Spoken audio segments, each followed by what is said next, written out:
تو بھائی اصول جو ہے وہ سمجھ لیں کہ قرآن مجید جو ہے شرعی دلیل ہے، نبی کریم صلی اللہ علیہ وسلم کی حدیث بھی شرعی دلیل ہے، اور قرآن اور حدیث کا وہی مفہوم جو ہے وہ قابل اعتبار ہے یا مستند ہے جو کہ سلف صالحین سے ثابت ہے متفقہ طور پر۔ اگر سلف صالحین میں اختلاف ہوئے تو پھر ہم دیکھ لیں گے کس کی بات راجح ہے۔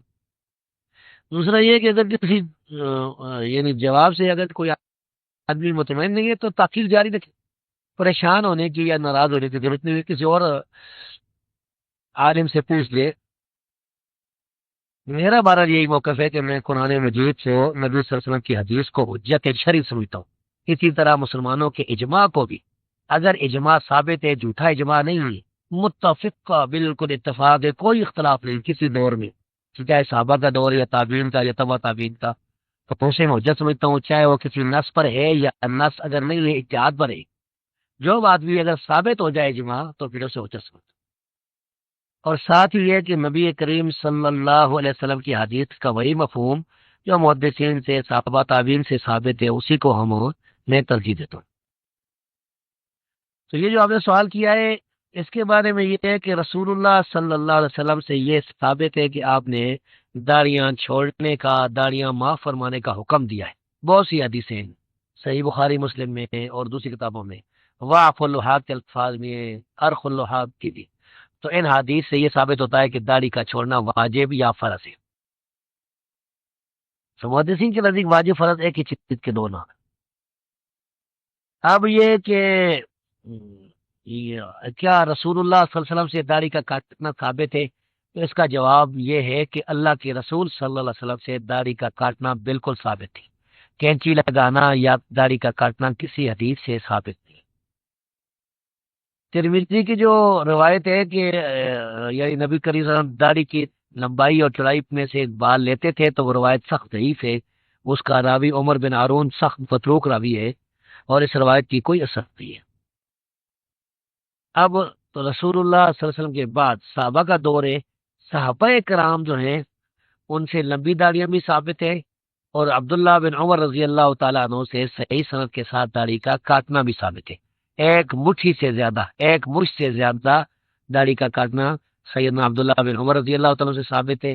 اسی طرح کچھ اور صحابہ سے اور تابعین سے بھی اس کا جواز ملتا ہے۔ مثال کے طور پر سیدنا عبداللہ بن عباس رضی اللہ تعالیٰ عنہ سے بھی جواز ملتا ہے۔ تو ان روایات کو مد نظر رکھتے ہوئے ہم یہ کہتے ہیں کہ داڑھی کا بالکل چھوڑنا، اس کو کینچی نہ لگانا، یہ افضل ہے، یہ بہتر بات ہے، اسی پر ہمارا عمل ہے، ہم خود اسی پر عمل کرتے ہیں۔ لیکن اگر کوئی آدمی صحابہ کرام کے آثار کو مد نظر رکھ کر ایک مٹھی سے زیادہ داڑھی کو کاٹ دیتا ہے تو یہ جائز ہے، یہ حرام نہیں ہے۔ اس بارے میں دو موقف ہے۔ ایک موقف تھا شیخ البانی رحمہ اللہ کا کہ یہ ضروری ہے اور زیادہ رکھنا بدعت ہے، تو یہ موقف بھی غلط ہے۔ اور ایک موقف ہے کہ اس کو کاٹنا حرام ہے، یہ موقف بھی غلط ہے۔ اور درمیانی راستہ یہی ہے کہ یہ دونوں یعنی دونوں طرح جو ہے وہ صحیح ہے، لیکن رسول اللہ صلی اللہ علیہ وسلم کی جو حدیث ہے اس کو ترجیح حاصل ہے۔ بھائی آپ بعد میں رابطہ کیجیے گا۔ تو وہ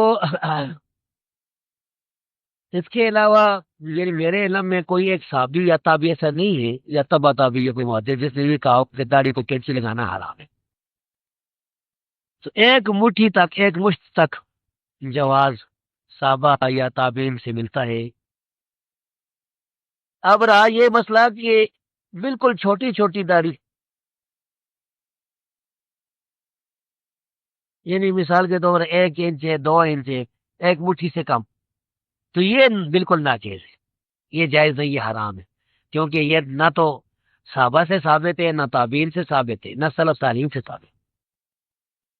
تو بہتر بات تو وہی ہے جو رسول اللہ صلی اللہ علیہ وسلم کی ہے کہ آپ سے کینچی لگانا ثابت نہیں، بہتر بات تو یہ ہے۔ اور صحابہ کرام کی جو بات ہے وہ جواز کی دلیل ہے، کیونکہ اگر یہ ناجائز کام ہوتا تو کوئی صحابہ میں سے کوئی اٹھتا اور انکار کرتا، اور عبداللہ بن عمر رضی اللہ تعالیٰ عنہ تو اتباع سنت میں بہت آگے تھے۔